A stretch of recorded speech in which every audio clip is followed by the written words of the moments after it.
আপনি দেখেন কি বক্তব্য দিয়েছে। সূরা নাসের মধ্যে এত নাচ কেন? আরে নাচতে কইছে এজন্যই তো এত নাচ।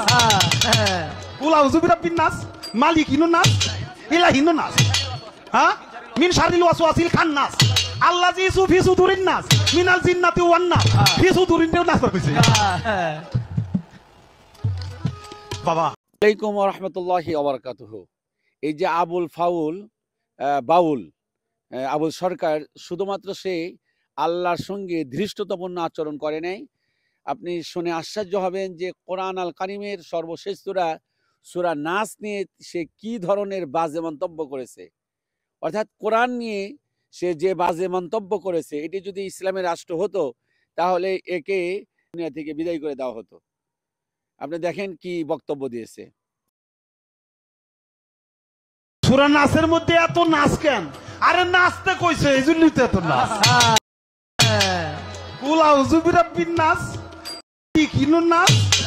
এখানে আল্লাহ পাক বলছেন কুল আউযু বিরাব্বিন নাস। হে নবী আপনি বলুন আউযু বিরাব্বিন নাস। আউযু আমি আশ্রয় চাই, বিরাব্বিন নাস যিনি মানুষের রব, যিনি মানুষের প্রভু, মালিকিন নাস যিনি মানুষের মালিক, মানুষের অধিপতি, ইলাহিন নাস এবং যিনি মানুষের ইলাহ।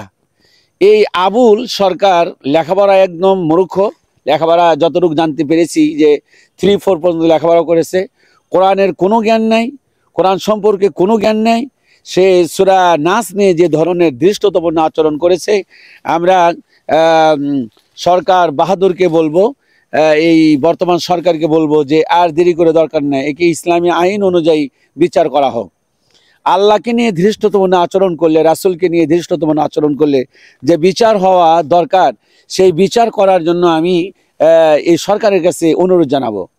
ইসলামের সবচাইতে গুরুত্বপূর্ণ যে বিষয়, সে বিষয়ের নাম হলো আকীদা, অর্থাৎ বিশ্বাস।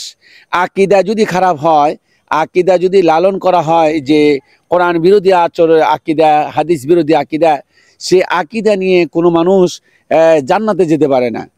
একটি কথা মনে রাখবেন, হিন্দু, বৌদ্ধ, মুসলিম, তারপর খ্রিস্টান, তারা যে না ক্ষতি করেছে তার চাইতে চরম ক্ষতি করে এই বাউলেরা।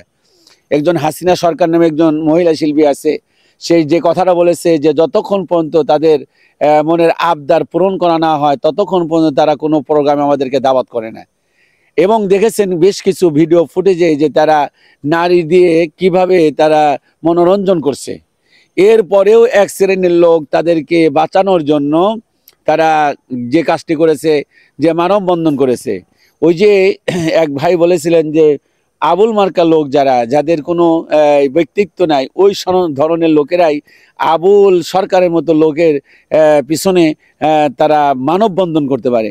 এই জন্য নিন্দাবাদ জানাই, ঘৃণা জানাই। আসসালাম।